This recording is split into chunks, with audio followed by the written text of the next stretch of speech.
7.2d is about factoring special cases. So we're going to talk about perfect square trinomials and difference of square trinomials. There's a pattern to factor these, but you can always use the box method to factor if you don't remember the pattern. So let's look at a couple.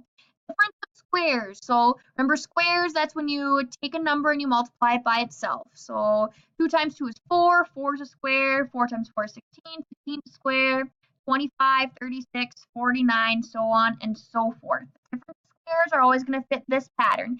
Ax plus b times ax minus b. And what happens is that those two middle terms, since you're adding one of them and subtracting the other, they're going to cancel each other out.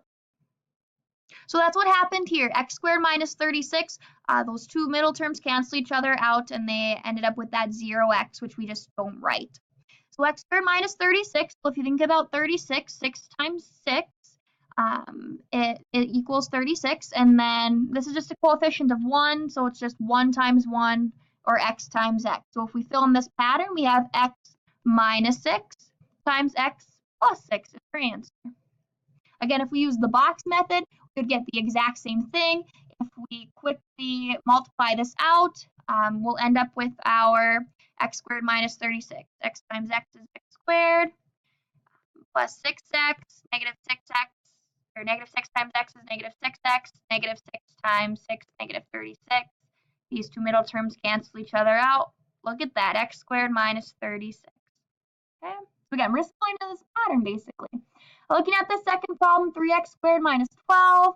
Well, remember you always want to be careful for that greatest common factor. 3 goes into 3 and negative 12. So we factor a 3 out, and we actually end up with x squared minus 4. And our x squared minus 4 fits this difference of square patterns. We'll end up with 3 times x minus 2 and x plus 2. Again, because 4, right, the square root of 4 is 2. So that's our difference of square patterns. Second pattern we're going to talk about is our perfect trinomial pattern. This one has two options. So you're either adding or you're subtracting. Those are our two options. And then as we're looking at this, so it's called a perfect square because you'd end up with basically a binomial times itself, right? If we had ax plus b times ax plus b, well, we would just write that as ax plus b squared. That's where the perfect square comes from. Looking at x squared, 18x plus 81. Well, very similar to difference of squares. We want to figure out what's the square root of 81. Well, 9 times 9, right? 9 times 9 is 81. And if you look or think about 9 plus 9 is 18. This is 1 as our leading coefficient. So that's just 1 times 1.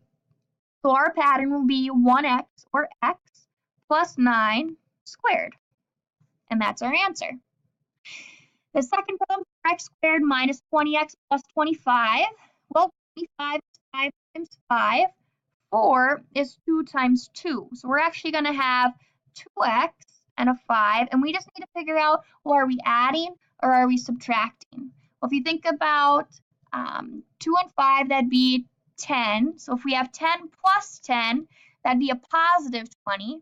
But if we have negative 10 plus negative 10 or negative 10 minus 10, that's our negative 20. So since there's a negative right here on that b of x term, that's how we know we are subtracting. Over here it was positive, so we knew we were adding. Over here it's negative, so that's how we know we're subtracting. And that's our perfect square trinomial pattern. Those are our special cases. So if you can memorize these patterns for the difference of squares or the perfect square trinomials, you can go ahead and use them. You don't have to factor using the box method. However, if you don't remember these patterns, you see a problem and you don't recognize that it's a special case, you can use the box method 100% of the time and you will end up with the same answer.